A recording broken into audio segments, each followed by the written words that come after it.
Hello guys and welcome to triple I Q. और यहाँ से भाई आज आपका न्यू चैप्टर स्टार्ट हो रहा है, चैप्टर नंबर 6।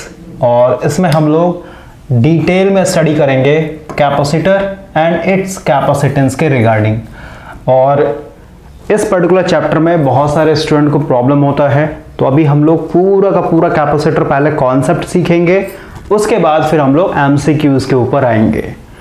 और कैपेसिटर में सबसे पहला लेक्चर मैंने आपको ऑलरेडी ग्रुप में दे दिया भाई, ओके, जिसमें आपको कंस्ट्रक्शन के बारे में समझ में आ गया होगा कि कैपेसिटर कुछ नहीं, इसमें आपका दो प्लेट होता है और इन दोनों प्लेट के बीच में क्या है, एक तरीके से गैपिंग रखते हैं हम लोग। और अगर हम लोग यहाँ पे कुछ नहीं रख रहे हैं, इसका मतलब क्या हुआ, इसके अंदर आपका एयर मौजूद होगा, यानी दोनों प्लेट के बीच में हम लोग यहाँ पे क्या कर रहे हैं, डाइलेक्ट्रिक एक तरीके से फिल कर रहे हैं, ओके। और डाइलेक्ट्रिक का यहाँ पे बहुत बड़ा एक तरीके से इंपॉर्टेंस होता है, उसके ऊपर भी हम लोग बात करेंगे।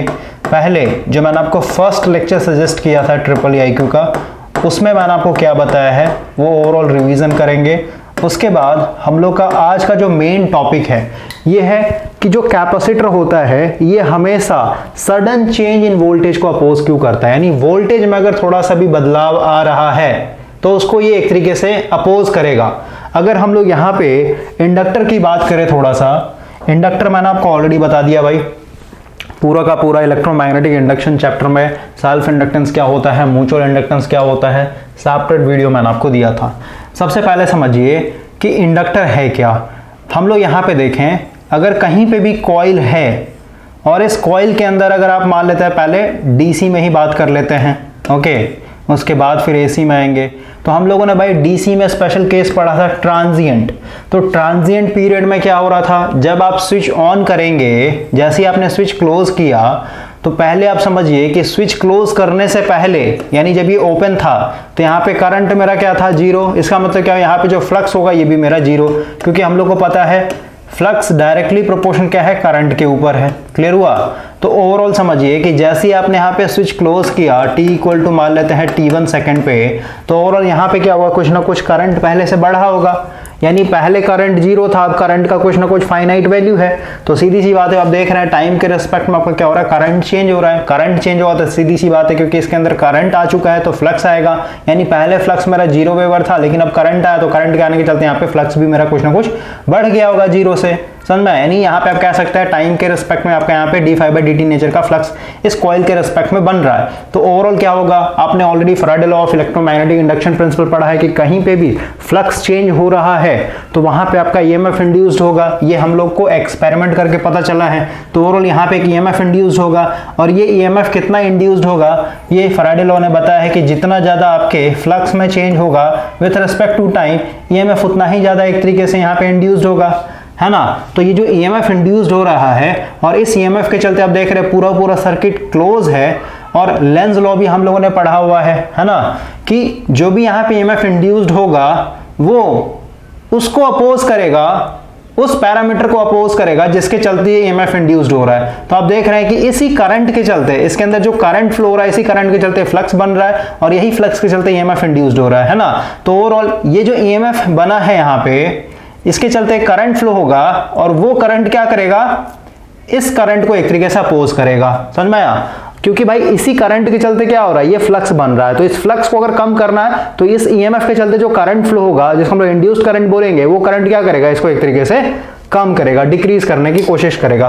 तो हम लोगों ने यही देखा था कि करंट में अगर सडन चेंज हो रहा है, करंट अगर बढ़ना चाहता है तो ये इंडक्टर क्या करता है, उसको बढ़ने नहीं देता, उसको अपोज करता है। तो इंडक्टर के लिए हम लोग साफ साफ बोलेंगे कि अगर कहीं पे भी करंट में अचानक से चेंजिंग आ रहा है, फिर चाहे इंक्रीज हो रहा है फिर डिक्रीज हो रहा हो, तो वहां पे क्या होता है, ये इंडक्टर उस चीज को अपोज करता है। क्लियर हुआ।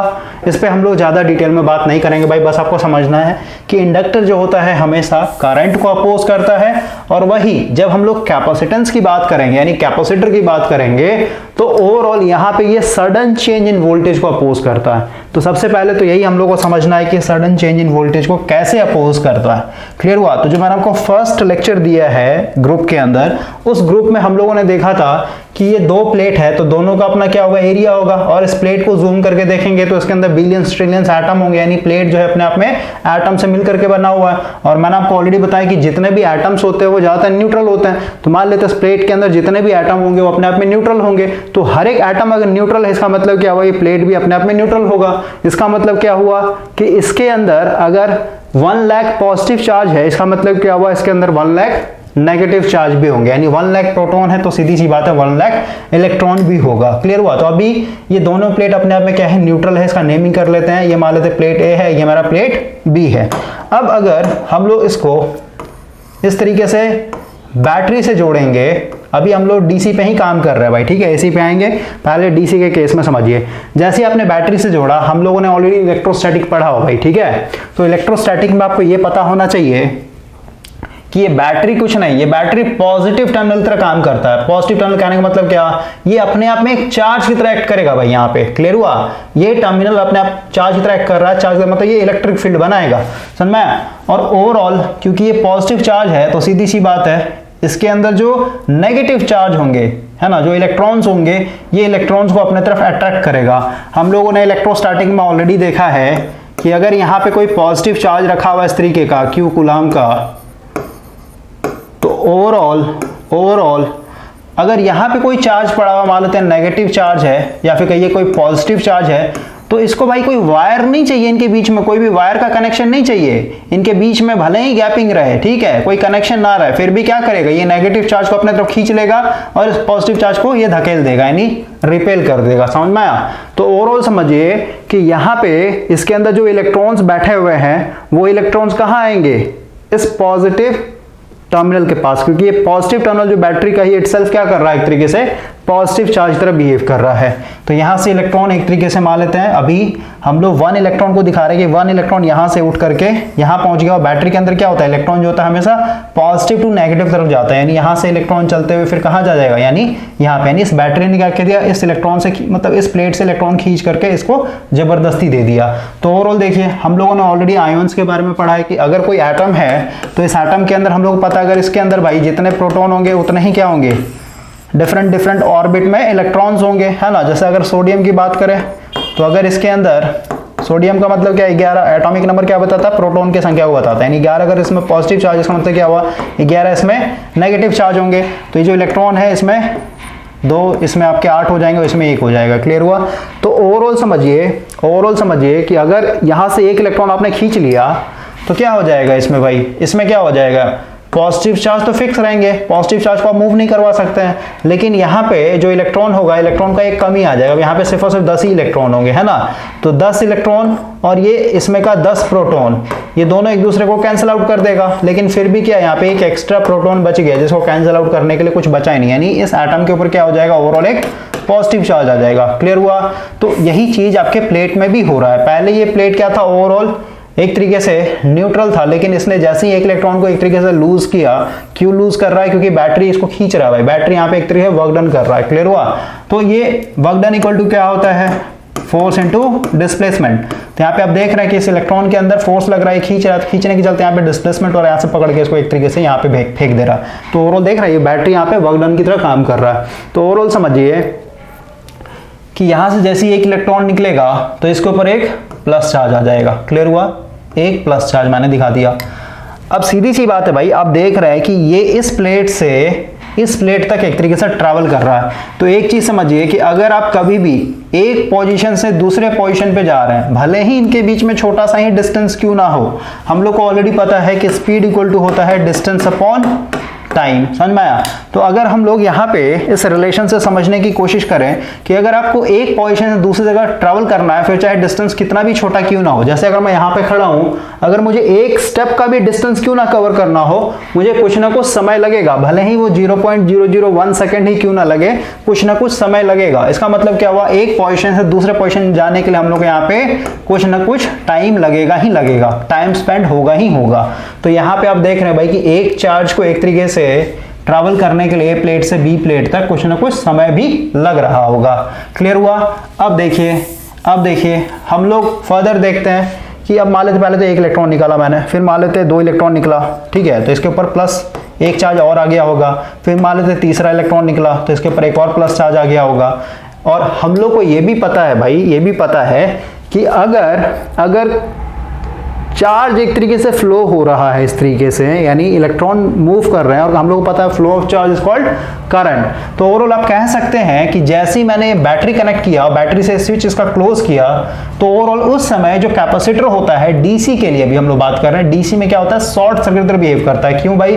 क्योंकि ये देख रहे हैं यहाँ पे करंट का एक तरीके से फ्लो हो रहा है, चार्ज फ्लो हो रहा है, इसका मतलब क्या, यहाँ पे एक तरीके से करंट फ्लो हो रहा है। क्लियर हुआ? तो सबसे पहले आपको समझना है कि T इक्वल टू T1 पे, यानी जैसे स्विच क्लोज करेंगे वहां पे आपका कैपेसिटर क्या होता है, एक तरीके से शॉर्ट सर्किट तरह बिहेव करता है, करंट यहाँ पे बहुत तेजी से फ्लो होगा। क्यों? क्योंकि ये बैटरी जो होता है बहुत तेजी से इलेक्ट्रॉन को खींचता है, और जितना ज्यादा इलेक्ट्रॉन खींचेगा आप कहेंगे उतना ही ज्यादा इसके अंदर करंट फ्लो हो रहा है। लेकिन वही इंडक्टर की बात करें, इंडक्टर में जस्ट अपोजिट हो रहा था। इंडक्टर के केस में आपने देखा भाई कि जैसे ही आप स्विच को एक तरीके से क्लोज कर रहे थे तो यहाँ पे आपका करंट एक तरीके से जीरो था, ये इंस्टेंटली बढ़ने नहीं देगा, इसको पूरा का पूरा अपोज करेगा, मतलब ये ओपन सर्किट तरह बिहेव कर रहा था डीसी के केस में। ठीक है, तो ये ओपन है, ये यहाँ पे ये एक तरीके से शॉर्ट सर्किट तरह बिहेव करता है।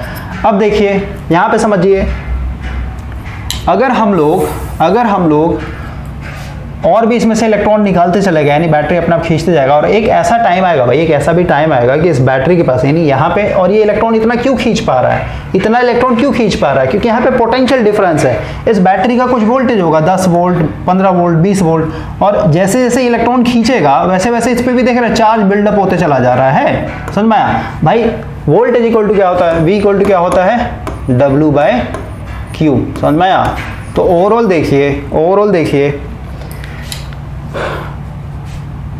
और फिर इस रिलेशन को रहने देते हैं। पहले समझिए आप कि यहाँ से जैसे जैसे इलेक्ट्रॉन खींचते चला जाएगा वैसे वैसे आपका ये चार्ज बिल्डअप होते चला जाएगा, और ये चार्ज बिल्डअप होते जा रहा है, इसका मतलब क्या, ये अपने आप में एक पॉजिटिव चार्ज तरह बिहेव करेगा और ये अपने आप में नेगेटिव चार्ज तरह बिहेव करेगा, क्योंकि यहाँ से जो भी इलेक्ट्रॉन खींचा जा रहा है पूरा इसमें एक तरीके से ट्रांसफर किया जा रहा है भाई। ठीक है, तो ओवरऑल देखिए ये एक पॉजिटिव चार्ज है और ये एक नेगेटिव चार्ज है, तो सीधी सी बात है ये दोनों क्या करेगा, अपना इलेक्ट्रिक फील्ड बनाएगा। इलेक्ट्रोस्टैटिक में हम लोगों ने ऑलरेडी बात किया हुआ है कि पॉजिटिव चार्ज जो होता है वहां से इलेक्ट्रिक फील्ड निकलता है, तो यहाँ से इलेक्ट्रिक फील्ड निकलेगा ऐसे, समझ में आया? और ये कहाँ खत्म होता है, एक तरीके से नेगेटिव चार्ज में खत्म होता है, यानी यहाँ पे इस तरीके का इलेक्ट्रिक फील्ड बन जाएगा। और अगर ये इलेक्ट्रिक फील्ड बन गया, इलेक्ट्रिक फील्ड कुछ नहीं, ये वोल्टेज को एक तरीके से रिप्रेजेंट करता है भाई। क्लियर हुआ?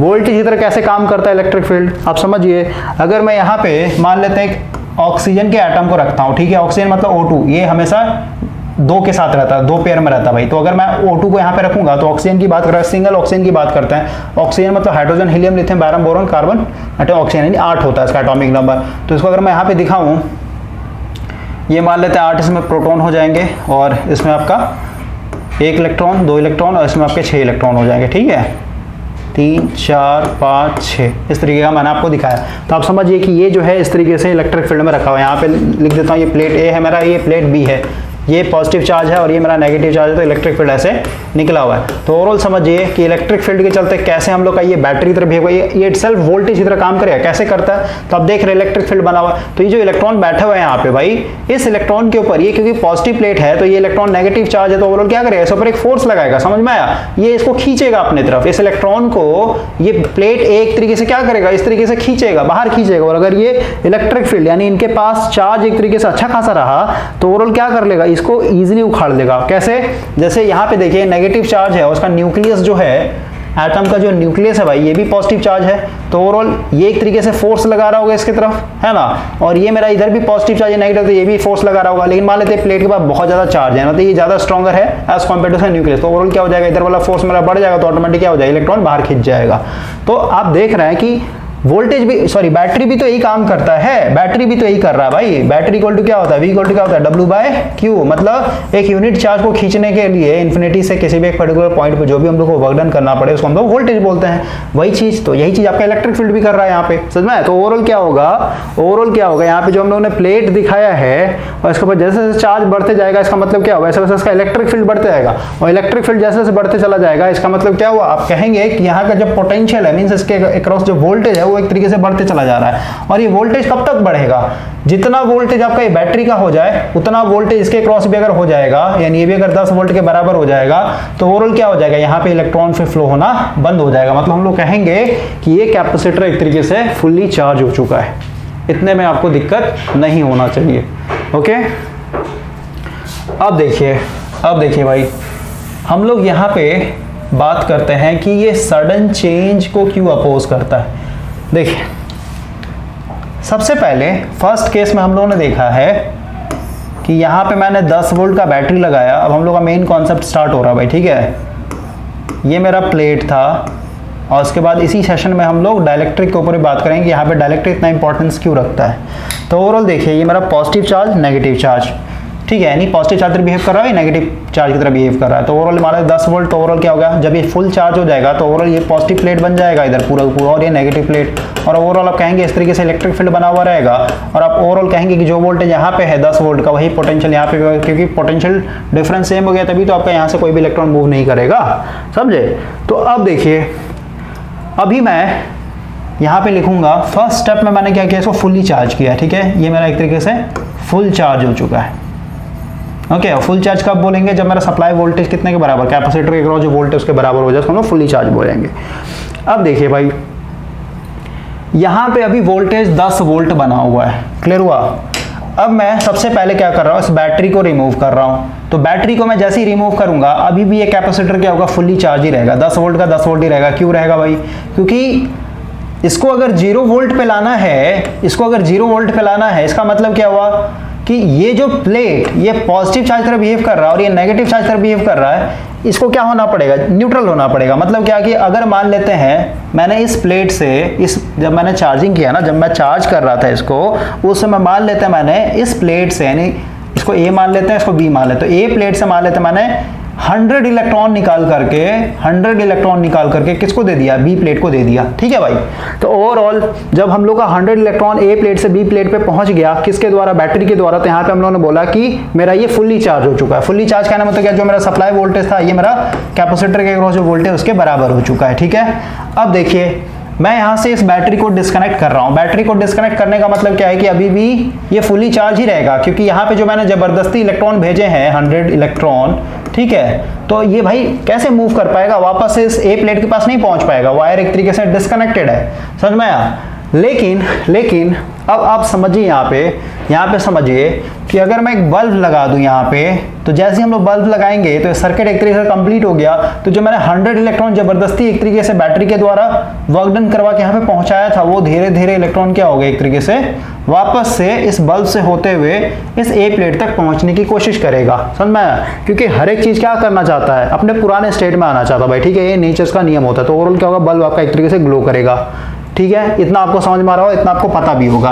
अब समझिए, यहाँ पे मैं इस कॉन्सेप्ट को हटाता हूँ, अभी फिर से समझिए, मेरा यहाँ पे ये जो कैपेसिटर है फुल्ली चार्ज है, और अभी मैं यहाँ पे अचानक से ये जो 10 वोल्ट है ना, इस 10 वोल्ट को मैं 0 वोल्ट पे लाना चाहता हूँ, ठीक है। अभी कितना वोल्ट है इसके क्रॉस, कैपेसिटर के क्रॉस वोल्टेज कितना है मेरा, 10 वोल्ट। इसको मैं क्या करना चाहता हूँ, 0 वोल्ट पे लाना चाहता हूँ भाई, ठीक है, समझ में आया। तो मेरे को एक चीज बताइए, इसके क्रॉस अभी वोल्टेज कितना है, 10 वोल्ट। ये 10 वोल्ट पे बिल्कुल खुश है। अब हम लोग चाहते हैं कि अचानक से 0 हो जाए, कितने समय में 0 हो जाए, मैं यहाँ पे चाहता हूँ t = 0 सेकंड पे 0 हो जाए, समझ में आया। मतलब t = 0 सेकंड कहने मतलब क्या, कोई समय ही ना लगे, ठीक है, कोई समय ही ना लगे और मेरा वोल्टेज क्या हो जाए, 110 वोल्ट से एक तरीके से 0 वोल्ट पे पहुंच जाए। तो भाई ये पॉसिबल नहीं है। क्यों नहीं पॉसिबल है, समझिए। पहले तो ये समझिए कि अगर इसको 10 वोल्ट से 0 वोल्ट पे बनाना है, इसका मतलब क्या हुआ, यहाँ पे यानी बी प्लेट पे जो मैंने 100 इलेक्ट्रॉन एक तरीके से जबरदस्ती भेज रखे थे बैटरी के द्वारा, इस 100 इलेक्ट्रॉन को क्या करना पड़ेगा, इसको वापस से बी प्लेट से मूव करके कहाँ पहुंचना पड़ेगा, ए प्लेट पे पहुंचना पड़ेगा। तब जाके ये प्लेट न्यूट्रल हो जाएगा, बी प्लेट न्यूट्रल हो जाएगा, तो ओवरऑल इसके क्रॉस जो मेरा वोल्टेज होगा वो क्या हो जाएगा, 0 हो जाएगा। तो अब मेरे को एक चीज बताइए भाई कि बी प्लेट से अगर आपको ट्रैवल करके ए प्लेट तक ये 100 इलेक्ट्रॉन को भेजना है, तो भाई कुछ ना कुछ तो समय लगेगा, समझ में आ रहा बात को। अभी जस्ट बताया, डिस्टेंस अगर आपको कवर करना है, भले ही छोटा सा ही डिस्टेंस क्यों ना ट्रैवल करना हो, उसके लिए समय लगता है। तो ये जो यहाँ पे बी प्लेट के अंदर 100 इलेक्ट्रॉन जमा हो रखे हैं, इसको बी प्लेट से एक तरीके से कहाँ पे, ए प्लेट तक भेजना है। बोलिएगा आप अंदर से क्यों नहीं भेज सकते, बी से डायरेक्ट ऐसे भेज दिए। भाई कैपेसिटर के अंदर से चार्ज कभी भी फ्लो नहीं होता है, ठीक है, समझ में आया। पहले आप समझिए कॉन्सेप्ट को। तो मेरा बस यही कहना है कि अगर 10 वोल्ट से 0 वोल्ट पे डालना है आपको, तो इसके पास जो 100 इलेक्ट्रॉन है उस 100 इलेक्ट्रॉन को वापस से क्या करना पड़ेगा, मेरे को इस ए प्लेट के पास भेजना पड़ेगा। समझ में आया? और क्योंकि ये एक डिस्टेंस ट्रेवल करके जाएगा तो ओवरऑल इसको एक समय लगेगा। समझ में आया? समय लगेगा, इसका मतलब क्या हुआ समझिए। मान लेते हैं यहां से पहले 10 इलेक्ट्रॉन निकले और 10 इलेक्ट्रॉन को निकलने में कितना समय लगा, मान लेते हैं 2 सेकंड लग गया। ठीक है, तो 10 इलेक्ट्रॉन अगर निकल गया यहां से भाई, तो इसके पास अभी कितना बचा, 90 इलेक्ट्रॉन ही बचा। तो पहले से ये अपना नेगेटिविटी खो दिया होगा, यानी पहले जितना ही नेगेटिव इंटरैक्ट कर रहा होगा, मान लेते हैं नेगेटिव में 10 कूलम था, तो अब 10 कूलम थोड़ा ना काम करेगा, क्योंकि चार्ज एक तरीके से 10 खो चुका है। समझ में? तो इसका नेगेटिविटी क्या होगा, धीरे धीरे कम होगा, और इसका जो पॉजिटिविटी है ये भी एक तरीके से धीरे धीरे कम होगा। तो ये दोनों चार्ज क्या हो रहा है, वीक होते जा रहे हैं, तो इलेक्ट्रिक फील्ड क्या होगा, इनका कमजोर होते चला जाएगा। मींस यहाँ पे पहले 10 वोल्ट बना हुआ था, तो अब वोल्टेज क्या हो जाएगा, 9 वोल्ट हो जाएगा। मतलब वोल्टेज धीरे धीरे गिरने लगेगा। जैसे जैसे यहां से इलेक्ट्रॉन एक तरीके से वापस से अपने ए प्लेट पे पहुंचेगा, वैसे वैसे यहाँ का जो पोटेंशियल होगा ए और बी के बीच का, वो धीरे धीरे गिरने लगेगा। भाई समझ में आया? तो मेरा बस यही कहना है कि जो भी आपने यहाँ पे चार्ज को जमा किया हुआ है, उस चार्ज को एक तरीके से फिर से वापस से इसको पुराने पोजीशन पे नहीं, ए प्लेट पे भेजना पड़ेगा, तब जाकर के आपका ये 10 वोल्ट से कहाँ पहुंचेगा, 0 वोल्ट पे पहुंचेगा। और अभी जस्ट बताया कि इन चार्ज को भेजने के लिए बी प्लेट से ए प्लेट पे कुछ ना कुछ आपको समय लगेगा।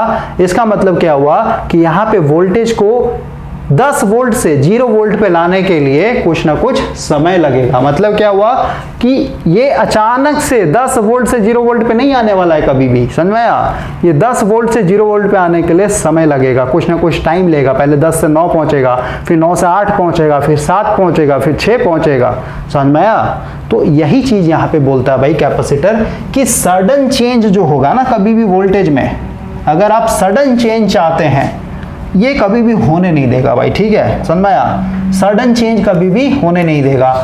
यही चीज इंडक्टर भी तो बोल रहा था कि अगर आपके पास कुछ इस तरीके का सर्किट है और जैसे ही आपने स्विच क्लोज किया, तो अगर यहाँ पे कोई इंडक्टर नहीं होता, प्योर रेजिस्टिव सर्किट होता, तो यहाँ पे भाई, यहाँ पे जैसे अगर मैं दिखाऊं, ये मान लो कॉइल है हम लोग का, ठीक है, तो उस कॉइल को मैं रिप्लेस कर सकता हूं ना ऐसे। कॉइल के चलते एक रेजिस्टेंस होगा और एक इंडक्टेंस आएगा नेचुरली, है ना। और ओवरऑल जैसे ही आप स्विच क्लोज करेंगे, ये मेरा आर है, एल है, तो ओवरऑल समझिए अगर ये प्योर रेजिस्टिव होता, इंडक्टर नहीं होता, मान लो प्योर रेजिस्टिव सर्किट होता, तो करंट कितना आता आपका, इंस्टेंटली जैसे ही स्विच क्लोज करते करंट आपका V equal to I equal to V बटा आर हो जाता है, नहीं मैक्सिमम वैल्यू पे रीच होता है। लेकिन क्योंकि यहाँ पे इंडक्टेंस है, तो ये इंडक्टेंस क्या करेगा, ये inductance sudden change of current को एक तरीके से इंक्रीज नहीं होने देता है। ठीक है, क्योंकि पहले करंट कितना था इसमें, जब आपने स्विच ओपन रखा था तो करंट मेरा 0 था, तो जैसे ही आपने स्विच क्लोज किया तो करंट क्या हो रहा है, एक तरीके चेंज हो रहा है, कुछ करंट का वैल्यू बढ़ा होगा। तो इस बढ़ते हुए करंट को क्या करता है, ये अपोज करता है। समझ में आया? क्लियर हुआ? तो यही चीज आपके कैपेसिटर में भी तो हो रहा है। कैपेसिटर का क्या कहना है, कैपेसिटर का कहना है भाई कि वोल्टेज में एक तरीके से 10 वोल्ट से 0 वोल्ट पे आने दूंगा, ठीक है, अलाउ करूंगा, लेकिन टाइम लगेगा। समझ में आया? अचानक से आप कभी भी नहीं जा सकते हैं, इंस्टेंटली आप नहीं जा सकते हैं कभी भी। समझ में आया? इस चीज को समझिए आप। और एक चीज देखिए, और एक चीज समझिए, फिर से समझाता हूं ये चीज, लेकिन दूसरे तरीके से समझाता हूं भाई। ठीक है, यहाँ पे फिर से मैं इसको मिटाता हूँ, फिर से हम लोग डायग्राम बनाते हैं। तो ओवरऑल समझिए कि मैंने यहाँ पे एक कैपेसिटर को चार्ज किया है, ठीक है, और चार्ज कैसे किया, तो 10 वोल्ट का बैटरी लगा करके इसको मैंने चार्ज कर दिया। इसका मतलब क्या हुआ कि ये पॉजिटिव प्लेट की तरह बिहेव करेगा, मतलब इसको मैंने पॉजिटिव बैटरी से जोड़ रहा था, है ना, तो ये पॉजिटिव चार्ज की तरह और ये नेगेटिव चार्ज की तरह बिहेव करेगा। क्लियर हुआ?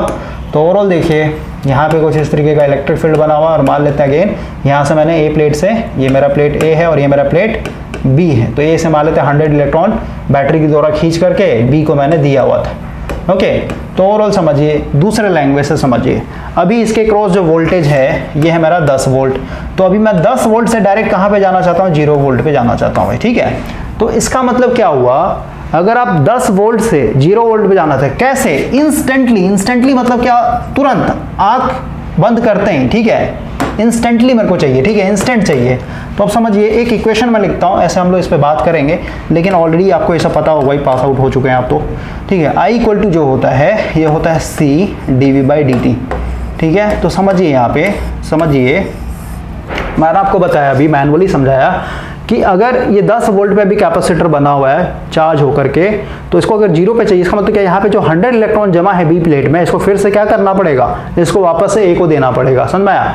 तो ओवरऑल अगर आपको इंस्टेंट 10 वोल्ट से 0 वोल्ट पे चाहिए, इसका मतलब क्या, ये 100 का 100 इलेक्ट्रॉन कहाँ जाना चाहिए, बी प्लेट से ए प्लेट में कितने समय में जाना चाहिए, इंस्टेंट समय में जाना चाहिए। इंस्टेंट मतलब क्या, कोई समय ही ना लगे, ठीक है, 0 सेकंड में एक तरीके से बी प्लेट से ए प्लेट पे पहुंच जाना चाहिए। इसका मतलब क्या हुआ, इसका मतलब क्या हुआ, इतना ज्यादा चार्ज 100 इलेक्ट्रॉन जो है, मैं समझाने के लिए बता रहा हूं भाई ऐसे, ठीक है, कि इतना ज्यादा चार्ज जो है एक तरीके से बहुत कम समय में आप समझिए ना, जो di/dt है मेरा, ये di/dt जो होगा भाई, इलेक्ट्रॉन फ्लो ऑफ इलेक्ट्रॉन मतलब क्या, करंट। समझ में आया? और यहाँ पे आप क्या कर रहे हैं, इस इलेक्ट्रॉन को इंस्टेंटली क्या कर रहे हैं, एक पॉइंट से यानी एक पोजीशन से आप दूसरे पोजीशन पे भेज रहे हैं, यानी बी प्लेट से ए प्लेट पे भेज रहे हैं। तो ओवरऑल क्या है यहाँ पे di/dt, समझ में आया, di/dt बहुत ज्यादा लार्ज भाई, अचानक से 0 सेकंड में आपका एक इलेक्ट्रॉन एक तरीके से जा रहा है यहाँ पे, ठीक है, बी प्लेट से यहाँ पे। इसका मतलब है यहाँ पे इस इलेक्ट्रॉन का जो मूवमेंट है बहुत ज़्यादा फास्ट है, और बहुत ज़्यादा फास्ट इसका मतलब क्या, करंट जो होगा मेरा बहुत ज़्यादा लार्ज मिलेगा, यहाँ पे करंट मेरा इन्फिनाइट हो जाएगा भाई।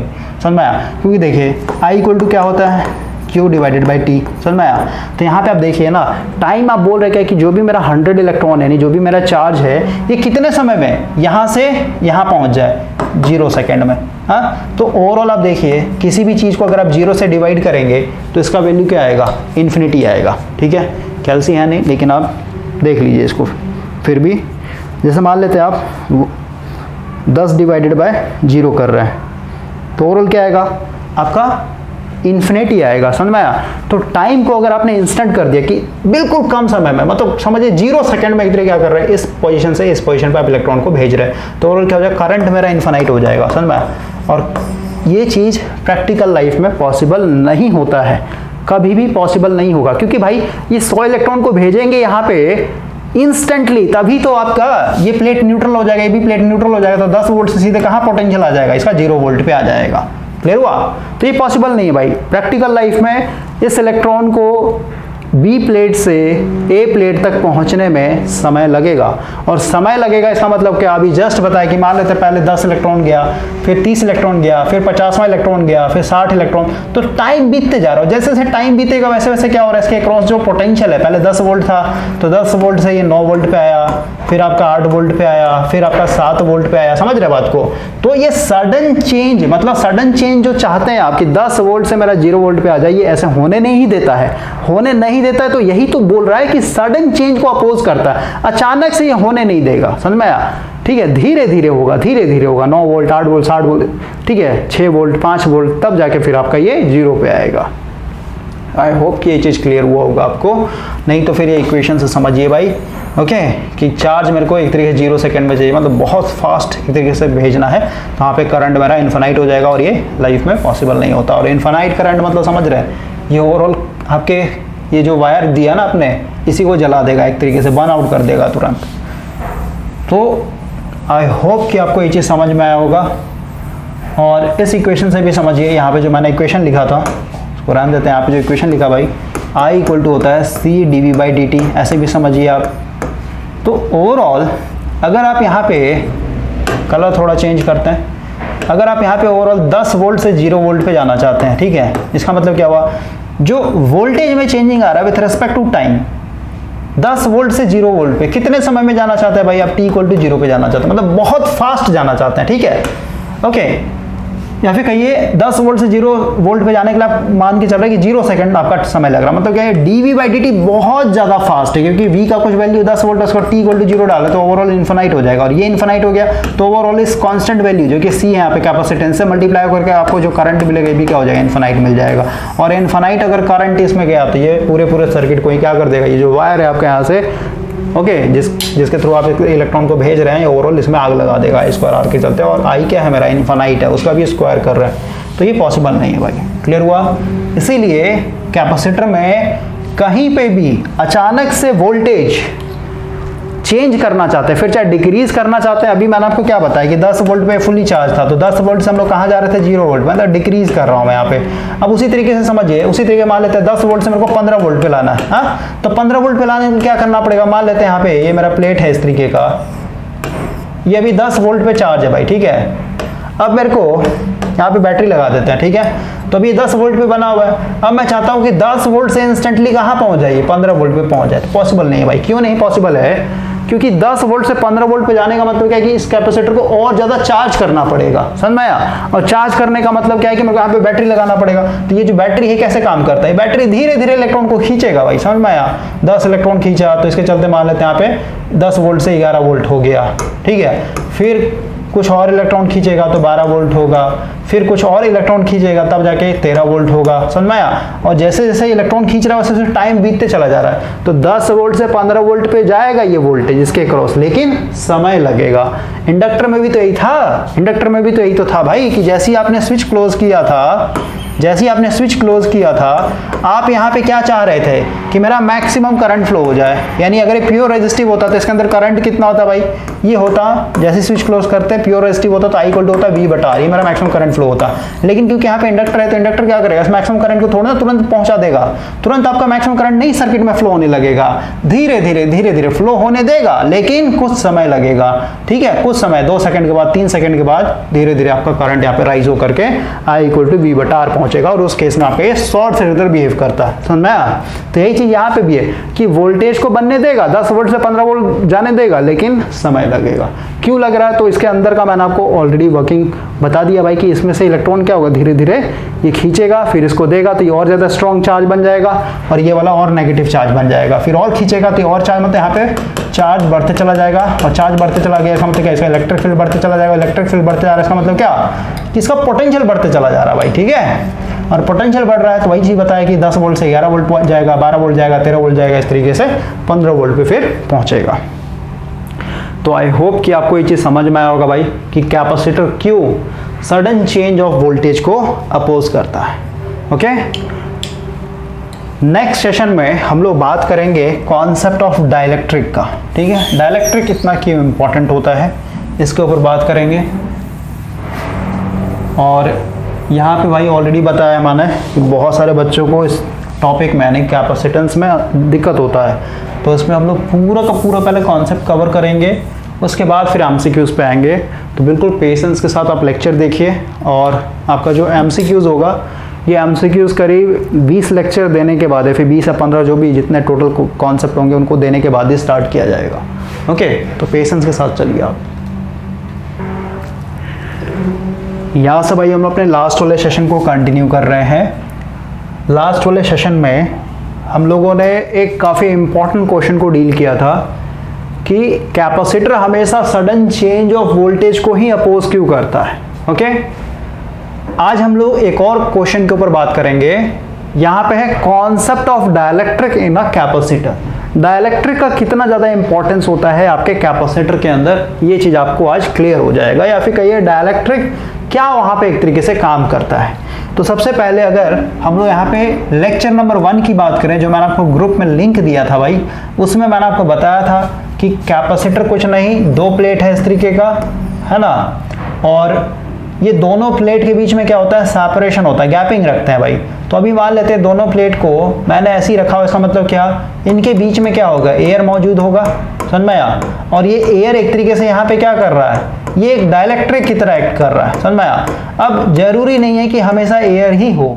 यहाँ पे मान लेते हैं अगर आपने माइका रख दिया 2 प्लेट के बीच में, ठीक है, तो वो भी एक डाइलेक्ट्रिक की तरह काम कर रहा है। रबर रख दिया तो वो भी आपका डाइलेक्ट्रिक की तरह एक्ट करेगा। पेपर रख दिया तो भी डाइलेक्ट्रिक की तरह एक्ट कर रहा है। यानी यहाँ पे 2 प्लेट के बीच में अगर आपने जो भी डाइलेक्ट्रिक रखा है, ठीक है, उसका क्या महत्व होता है, ठीक है, वो चीज़ आज हम लोग समझने वाले हैं। तो सबसे पहले समझिए कि अगर मैं यहाँ पे एयर कैपेसिटर की बात करूँ और डाइलेक्ट्रिक के माध्यम से ही, यानी कौन सा आपने डाइलेक्ट्रिक मटेरियल यूज किया उसी बेसिस पे आपके कैपेसिटर का भी नाम रखा जाता है। जैसे मैंने यहाँ पे बोला एयर कैपेसिटर, तो इसका मतलब क्या है कि 2 प्लेट के बीच में मैंने एयर एक तरीके से यूज किया है। अगर मैं यहाँ पे ऑयल रखता 2 प्लेट के बीच में तो ये हो जाता ऑयल फील्ड कैपेसिटर।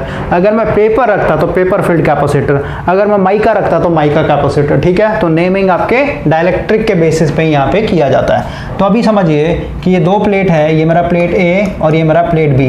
ये कैसे चार्ज होता है, कैसे डिस्चार्ज होता है होता है सब ऑलरेडी मैंने आपको एक्सप्लेन किया हुआ है। तो ओवरऑल इसको मैंने बैटरी से जैसे ही कनेक्ट किया तो यहाँ से इलेक्ट्रॉन निकलना स्टार्ट होगा, तो ओवरऑल पॉजिटिव प्लेट की तरह बिहेव करेगा और ये आपका ओवरऑल नेगेटिव प्लेट की तरह बिहेव करेगा, है ना। यानी ओवरऑल ये पॉजिटिव चार्ज और ये आपका ओवरऑल नेगेटिव चार्ज।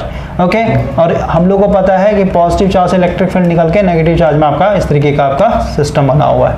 अब देखिए, अगर हम लोग यहाँ पे कैपेसिटर की मतलब कैपेसिटेंस के फॉर्मूला की बात करें तो C इक्वल टू क्या होगा भाई, देखिए यहाँ पे लिखता हूँ, C जो होगा डायरेक्टली प्रोपोर्शनल होगा किसके ऊपर, यानी यहाँ पे जो भी कैपेसिटेंस मिलेगा हम लोग को किस पे प्रोपोर्शनल होगा, ये होगा आपके इस प्लेट के एरिया के ऊपर। क्यों?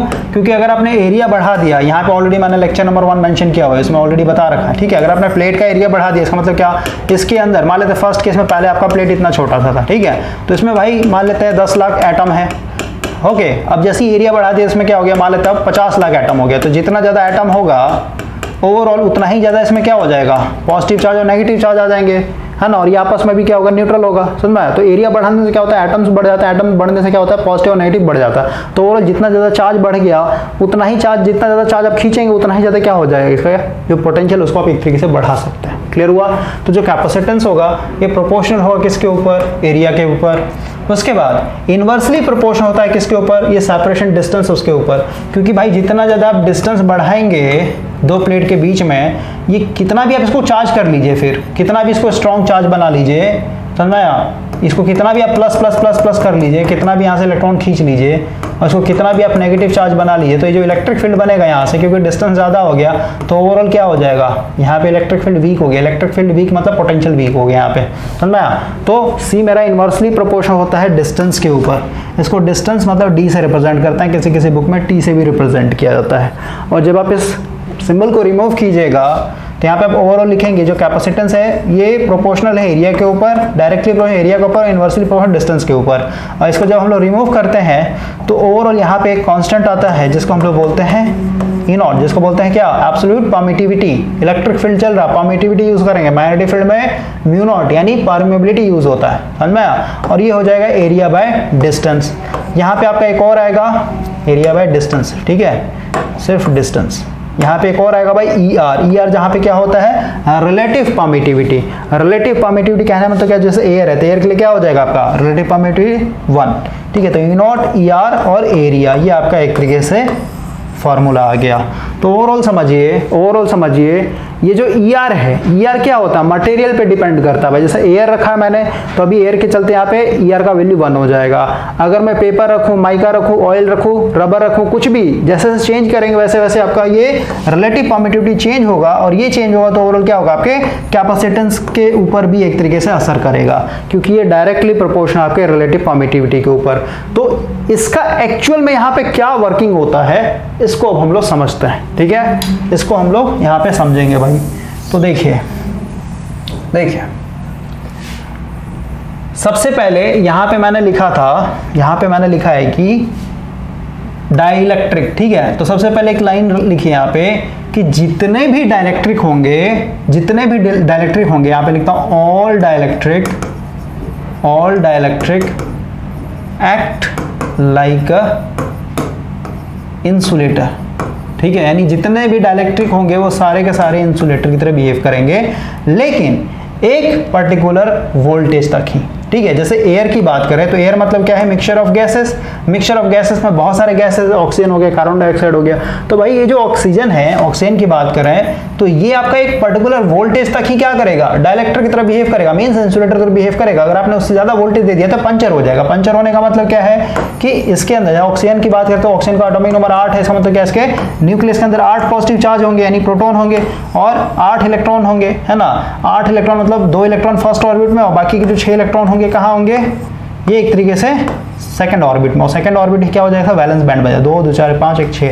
ओके, तो अगर आपने वोल्टेज बढ़ाते चले, वोल्टेज बढ़ाने का मतलब क्या है भाई, वोल्टेज बढ़ाने का मतलब क्या है, एक इधर पॉजिटिव प्लेट और इधर एक नेगेटिव प्लेट, समझ में आया। तो ये इलेक्ट्रिक फील्ड है एक तरीके समझिए आप, क्लियर हुआ। या फिर ऐसे समझिए आप कि ये प्लेट है, ये इसको plus plus plus plus plus minus minus minus minus ऐसे कर दिया आपने, ठीक है।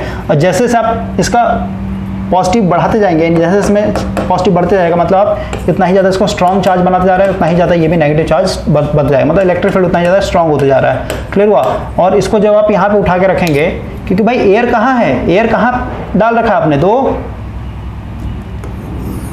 प्लेट के बीच में, ठीक है, दो प्लेट के बीच में, ये है ना इलेक्ट्रिक फील्ड में आपका ये कुछ नहीं, एयर कैपेसिटर मींस क्या, यहाँ पे एयर भरा हुआ है, एयर में मैं एक ऑक्सीजन की बात कर रहा हूँ, ठीक है। तो ओवरऑल मैंने यहाँ पे जूम करके दिखाया, मेरा पॉजिटिव प्लेट था, इधर मेरा नेगेटिव प्लेट था ओवरऑल, ठीक है। तो यहाँ से इलेक्ट्रिक फील्ड है, तो अगर आपने इस यहाँ का वोल्टेज बढ़ाते चले जाएंगे ना, यहाँ पे वोल्टेज बढ़ाते चले जाएंगे, तो ओवरऑल क्या होगा, यही जो वोल्ट मतलब जब तक चार्ज करे जब तक यहाँ का वोल्टेज यहाँ के वोल्टेज बराबर ना हो जाए, मीन्स यहाँ पे अगर आपने पोटेंशियल बढ़ाया, इसका मतलब क्या, ये प्लेट के क्रॉस में पोटेंशियल बढ़ते चला जा रहा है, मीन्स इलेक्ट्रिक फील्ड बढ़ते चला जा रहा है, मीन्स ये और ज्यादा चार्ज होते जा रहा है, पॉजिटिव पॉजिटिव पॉजिटिव। तो ओवरऑल ये जो इलेक्ट्रॉन बैठा हुआ है ऑक्सीजन एटम के अंदर, ये इधर की तरफ अट्रैक्ट करेगा क्योंकि पॉजिटिव प्लेट है, ये नेगेटिव चार्ज है, समझ में आया। तो ओवरऑल क्या हो जाएगा, यहाँ से उखड़ जाएगा, उखड़ गया इसका मतलब क्या, ये ऑक्सीजन क्या हो गया, एक तरीके से आयन बन गया, मीन्स आयोनाइजेशन हो गया। आयोनाइजेशन मतलब क्या, ये अपने आप में चार्ज बन गया, चार्ज बन गया मतलब क्या, कंडक्शन हो जाएगा, मतलब ये कैपेसिटर आपका खराब हो जाएगा। क्लियर हुआ कि डाइलेक्ट्रिक क्या होता है, डाइलेक्ट्रिक हमेशा इंसुलेटर पे एक्ट करेगा लेकिन एक पर्टिकुलर वोल्टेज पे, वोल्टेज अगर आप फर्दर बढ़ा देंगे तो यहाँ पे आयोनाइजेशन अकर हो जाता है। तो ये सब हम लोग का जितना भी था एक्स्ट्रा चीज बताया भाई मैंने आपको। अब हम लोग अपने कॉन्सेप्ट के ऊपर आते हैं कि यहाँ पे आप देख रहे हैं कि C डायरेक्टली प्रोपोर्शनल है किसके ऊपर, रिलेटिव परमिटिविटी के ऊपर, या फिर यहाँ पे फॉर्मूला लिख लेते हैं C = E0 ER area by distance. तो ये कैसे एक तरीके से आपके कैपेसिटेंस को बढ़ाता है, ये समझना हम लोग को। तो ओवरऑल देखिए, ये मेरा दो प्लेट हो गया, ओके, ये प्लेट A और ये मेरा प्लेट B। अब यहाँ पे मैंने बैटरी लगा दिया इस तरीके से भाई। तो ओवरऑल देखिए फर्स्ट केस में मैंने एयर फिल किया हुआ, यहाँ पे ऐसे एयर है, ओके। तो इस केस में ये ER मेरा 1 हो जाएगा, तो ये क्या हो जाएगा, E0 एरिया बाय डिस्टेंस, ठीक है। बार बार मैं DT लिख दे रहा हूँ भाई। देखिए अब सेकंड केस की बात करें, यहाँ पे मान लेते हैं मैंने पेपर रख दिया, ठीक है, पेपर डाल दिया। तो पेपर डालते ही क्या होगा, पेपर क्या करेगा यहाँ पे, और पेपर को भी हम लोग जूम करके देख रहे हैं एक तरीके से। कहीं ऑयल डाल दिया हम लोगों ने, ऑयल फिल कर दिया, तो ऑयल को भी हम लोग जूम करके देख रहे हैं। तो ऑयल के छोटे छोटे क्या होंगे, मॉलिक्यूल्स होंगे, है ना।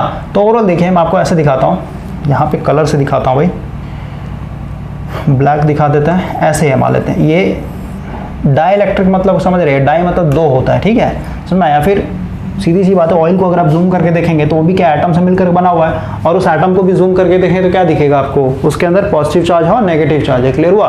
तो ओवरऑल मैं यहाँ पे आपको दिखा रहा हूँ कि मान लेते जो ब्लैक है, ये जो ब्लैक से मैंने दिखाया है, ये अपने आप में क्या है भाई, ये अपने आप में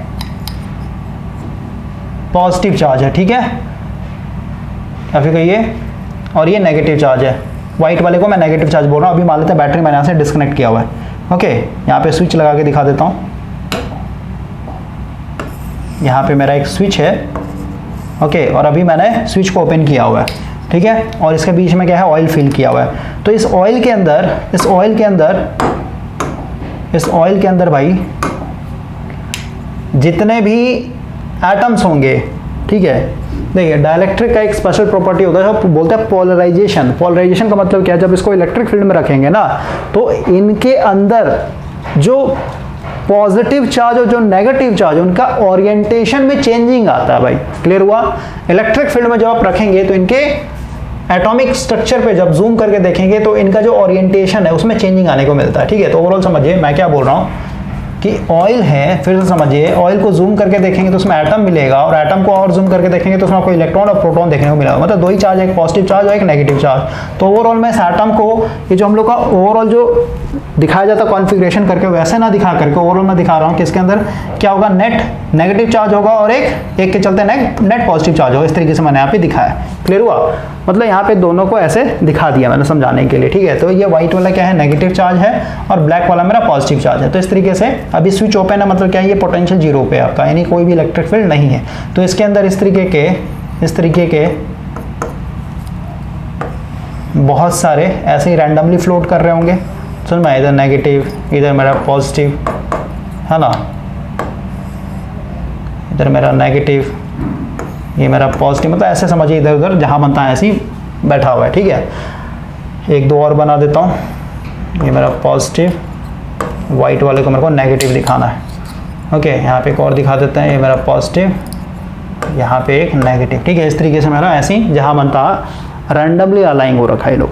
अब देखिए जैसे मैंने स्विच क्लोज किया, तो स्विच क्लोज होते ही क्या होता है भाई कि यहाँ से इलेक्ट्रॉन चलना स्टार्ट करेगा, और ये एक तरीके से निकल के यहाँ पे जमा हो रहा है, ठीक है। तो ओवरऑल क्या हो जाएगा, ओवरऑल मेरा जो ए प्लेट है ये पॉजिटिव पॉजिटिव पॉजिटिव बनेगा और ये वाला जो है नेगेटिव नेगेटिव नेगेटिव होते चला जाएगा। अब देखिए मान लेते हैं भाई, अभी आप एक सेकंड के लिए समझिए कि इसके अंदर एयर भरा हुआ था मैंने, मतलब डाइलेक्ट्रिक के रूप में कुछ नहीं था, एयर था सिर्फ और सिर्फ। तो ये मान लेते हैं फुल्ली चार्ज हो चुका है, ठीक है, फुल्ली चार्ज हो चुका है। यहाँ पे मान लेते हैं 10 वोल्ट अप्लाई किया तो वही 10 वोल्ट आपका यहाँ पे भी बन चुका है, क्लियर हुआ। इसके क्रॉस भी 10 वोल्ट बना, मतलब फुल्ली चार्ज हो गया।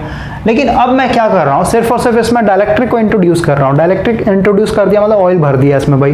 तो मतलब ये जूम करके देख रहे थे यहाँ पे हर एक एटम के लिए एक पॉजिटिव नेगेटिव मतलब अपने आप में एटम है, ये अपने आप में एटम है, ये अपने आप में एटम है, सब एटम है, एक तरीके दिखाया मैंने, ठीक है।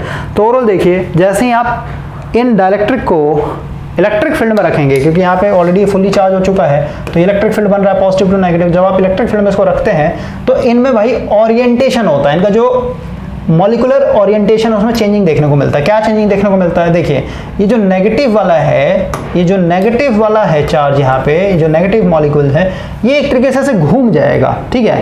ये क्योंकि पॉजिटिव प्लेट है तो पॉजिटिव प्लेट क्या करेगा, इस नेगेटिव को अट्रैक्ट करेगा अपने तरफ, समझ में आया। तो ये भी ऐसे था तो ये क्या हो जाएगा, इसको अगर मैं यहाँ पे मिटा के दिखाऊं, अगर मैं इसको मिटा के दिखाऊं भाई, तो इधर मेरा व्हाइट को मैंने नेगेटिव से दिखाया ना, तो ये व्हाइट वाला इधर आ जाएगा, ऐसे मुड़ जाएगा, ठीक है। और जो प्लस वाला है मेरा, ये प्लस वाला इधर तक, क्योंकि नेगेटिव प्लेट पॉजिटिव को अट्रैक्ट करेगा।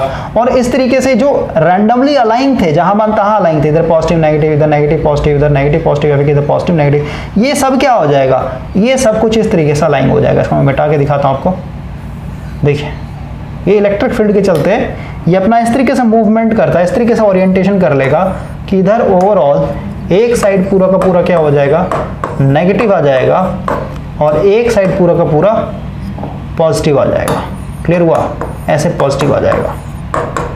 तो ओवरऑल देखिए क्या हुआ यहाँ पे। अब होगा क्या, क्योंकि हम लोग को पता है कि जब ये एयर की तरह एक्ट कर रहा था, यानी इनके बीच में कुछ भी नहीं फील किया था, तो वहां पे आपका ये मैक्सिमम 10 वोल्ट तक ही चार्ज हो पा रहा था, ठीक है। लेकिन जैसे आपने डाइलेक्ट्रिक डाला तो अब क्या होगा, क्योंकि यहाँ पे नेगेटिविटी, यानी ये पूरा का पूरा नेगेटिविटी एक नेगेटिव वॉल की तरह एक्ट कर रहा ना, ये नेगेटिव वॉल यहाँ पे क्रिएट हो चुका है डाइलेक्ट्रिक रखने के कारण, ये पूरा नेगेटिव वॉल है। तो ये नेगेटिव वॉल के चलते क्या होगा, नेगेटिव वॉल के चलते क्या होगा भाई, कि इसके अंदर जो और फर्दर इलेक्ट्रॉन होंगे ना, जो बचे कुछ इलेक्ट्रॉन होंगे कहीं पे छुप गए होंगे, जो फर्दर इलेक्ट्रॉन होंगे उन इलेक्ट्रॉन को, क्योंकि ये नेगेटिव वॉल की तरह एक्ट कर रहा है तो ये भी नेगेटिव इलेक्ट्रॉन है, ये भी नेगेटिव, तो इसको क्या करेगा, रिपेल करेगा, धक्का देगा, इसको कहेगा तुम गेट आउट हो जाओ यहाँ से, समझ में आया। तो ये जो नेगेटिव वॉल क्रिएट हुआ है ड्यू टू डाइलेक्ट्रिक, ये फर्दर जो इलेक्ट्रॉन इसमें बचे हुए हैं, जो इस बैटरी के चलते खींचा नहीं जा पाया, उसको ये धक्का देगा, समझ में आया, इसको गेट आउट करने की कोशिश करेगा। और एक बार, क्योंकि भाई अब समझिए, एक चीज और समझिए, जब ये प्लेट है, इस प्लेट को जूम करके देखेंगे, ये इलेक्ट्रॉन कहाँ छुपे हुए होंगे, समझिए आप। देखिए फिर से समझाता हूं, जैसे सोडियम की ही बात करें तो यहाँ पे आपका 11 पॉजिटिव चार्ज होंगे, यानी न्यूक्लियस दिखा दिया, ये हो गया इसमें 2 इलेक्ट्रॉन, इसमें मान लेते आपका 8 इलेक्ट्रॉन हो जाएगा, 3 4 5 6 7 8, और ये हो गया आपका 11वां इलेक्ट्रॉन। तो ओवरऑल समझिए, जब आपने 10 वोल्ट दिया तो 10 वोल्ट के चलते भाई ये मान लेते बहुत दूर था, है ना, न्यूक्लियस से, तो ये तुरंत उखड़ जाएगा, तुरंत यहाँ से निकल करके यहाँ पहुंच जाएगा। अब मान लेते हैं ये वाला, ठीक है, तो ये थोड़ा सा नजदीक है, तो नजदीक है इसका मतलब क्या, ये नेगेटिव चार्ज पॉजिटिव है, इनके बीच में फोर्स ऑफ अट्रैक्शन बहुत ज्यादा हो, क्योंकि हम लोगों ने ऑलरेडी पढ़ा हुआ क्या, कूलम्ब्स लॉ क्या बोलते हैं, जो फोर्स ऑफ अट्रैक्शन होता है नेगेटिव चार्ज और पॉजिटिव चार्ज के बीच में क्या है, प्रोपोर्शनल होता है Q1 Q2, और इनके बीच में जो डिस्टेंस है उसका स्क्वायर, तो इनके बीच में डिस्टेंस कम है, अभी समझ में मान लेते R1 है और ये मान लेते R था, ठीक है। तो R मेरा क्या था, मच ग्रेटर था R1 के, तो यहाँ पे डिस्टेंस कम है, तो ओवरऑल क्या होगा, फोर्स ऑफ अट्रैक्शन बहुत ज्यादा है, मतलब ये वाला जो इलेक्ट्रॉन है, ये इलेक्ट्रॉन क्या होगा, ये इलेक्ट्रॉन इस न्यूक्लियस से बहुत ज्यादा टाइटली एक तरीके से बॉन्डेड होगा, तो इसको अगर बाहर उखाड़ना है आपको, इसको फ्री इलेक्ट्रॉन बनाना, तो आपको ज्यादा पोटेंशियल डालना पड़ेगा, यहाँ पे ज्यादा वोल्टेज चाहिए आपको एक तरीके से वो बाहर निकालने के लिए, क्लियर हुआ। तो ओवरऑल मान लेते 10 वोल्ट के कारण ये वाला भी, ये इसके अंदर यानी इस ऑर्बिट के अंदर जितने भी इलेक्ट्रॉन थे वो भी कबड़ गए, वो भी बाहर निकल करके यहाँ पे पहुंच गए। लेकिन भाई अब अगर हम लोग इस वाले ऑर्बिट की बात करें, फर्स्ट वाले ऑर्बिट की बात करें, तो इनके बीच में जो सेपरेशन गैपिंग है ये बहुत कम है। मान लेते हैं R2 मच क्या है, लेस है, और ये लेस है, इसका मतलब फोर्स ऑफ अट्रैक्शन बहुत ज्यादा है, समझ में आया? तो हो सकता है कि ये जो इलेक्ट्रॉन है फर्स्ट ऑर्बिट में, जो 2 इलेक्ट्रॉन यहाँ पे बैठे हुए हैं, ये एक तरीके से 10 वोल्ट के कारण ना उखड़ पाए, बाहर नहीं निकल पाए, फ्री इलेक्ट्रॉन ना बन पाए, ठीक है? क्योंकि भाई ये बहुत ज्यादा एक तरीके से क्या है, स्ट्रांगली बॉन्डेड है न्यूक्लियस से, तो उसको बाहर निकालने के लिए आपको बहुत ज्यादा पोटेंशियल देना पड़ेगा, और मैं मान के चल रहा हूं कि 10 वोल्ट आपका सफिशिएंट नहीं है इसको एक तरीके से बाहर निकालने के लिए, फ्री इलेक्ट्रॉन बनाने के लिए सफिशिएंट नहीं है। तो ओवरऑल इसको अगर आपको उखाड़ना है बाहर, तो 10 वोल्ट तो आपने दिया ही दिया, साथ ही साथ आपको एक्स्ट्रा भी फोर्स लगाना पड़ेगा, तब जाके ये बाहर निकलेगा। तो जो एक्स्ट्रा फोर्स लगा रहा है, ये नेगेटिव वॉल जो आपने क्रिएट किया ना यहाँ पे, ये एक तरीके से इसको कहेगा, इस इलेक्ट्रॉन को कहेगा, ये जो बच गया यहाँ पे, जो छुपा हुआ यहाँ पे इलेक्ट्रॉन, मैं बोल रहा हूं बार बार, ये जो बच गया भाई यहाँ पे, इस इलेक्ट्रॉन को क्या करेगा, ये नेगेटिव वॉल पुश करेगा, धक्का देगा। तो 10 वोल्ट तो फोर्स लगाएगा ही लगाएगा, साथ ही साथ आपका क्या है, डाइलेक्ट्रिक भी इसको धक्का दे रहा, तो इसके साथ एक एक्स्ट्रा फोर्स लग गया नेगेटिव वॉल के कारण, या फिर कहिए डाइलेक्ट्रिक इंट्रोड्यूस करने के कारण, तो ओवरऑल ये भी इलेक्ट्रॉन निकल जाएगा। तो ये जब इलेक्ट्रॉन निकल गया, इसका मतलब क्या हुआ, इसका ये और ज्यादा पहले से ज्यादा चार्ज हो गया, समझ में आया? नहीं, इसका चार्ज बढ़ गया और ये भी एक तरीके से और ज्यादा नेगेटिव हो गया, ठीक है? तो इस तरीके से क्या हो गया आपका, इसके क्रॉस पोटेंशियल और ज्यादा बढ़ गया, समझ में आया? तो ये काम करता है। तो ये नेगेटिव वॉल कैसे काम करता है, कैसे इलेक्ट्रॉन को पुश करता है, ये समझा दिया। अब देखिए ये पॉजिटिव वॉल जो इधर बना, ये जो पॉजिटिव वॉल बना, ये भी एक तरीके से काम करता है। क्या काम करता है? जो पॉजिटिव वॉल बना हुआ है यहाँ पे, कलर का ही तो दिक्कत होता है यहाँ पे, देखिए ये जो पॉजिटिव वॉल बना हुआ है, ये क्या करेगा, क्योंकि इस प्लेट में हम लोग यहां से इलेक्ट्रॉन को क्या कर रहे हैं, छीन करके इसको दे रहे हैं, यहाँ पे इलेक्ट्रॉन का एक्युमुलेशन हो रहा है, जमा हो रहा है। तो ओवरऑल क्योंकि पॉजिटिव चार्ज बन गया, तो ये पॉजिटिव चार्ज होने के चलते क्या होगा, इसके अंदर और इलेक्ट्रॉन को अट्रैक्ट करेगा। यानी इधर से जो ये एक तरीके समझिए धीरे धीरे आ रहा होगा ना, मतलब ये जो एक्स्ट्रा इलेक्ट्रॉन बचा हुआ है, इसको हम लोगों ने क्या किया, 10 वोल्ट, साथ ही साथ ये नेगेटिव वॉल एक्स्ट्रा फोर्स लगा के इसको उखाड़ दिया, ठीक है? तो ये बहुत धीरे आ रहा होगा, ठीक है? ऐसे आ रहा होगा, ठीक है, जिगजैग करते हुए ऐसे आ रहा होगा।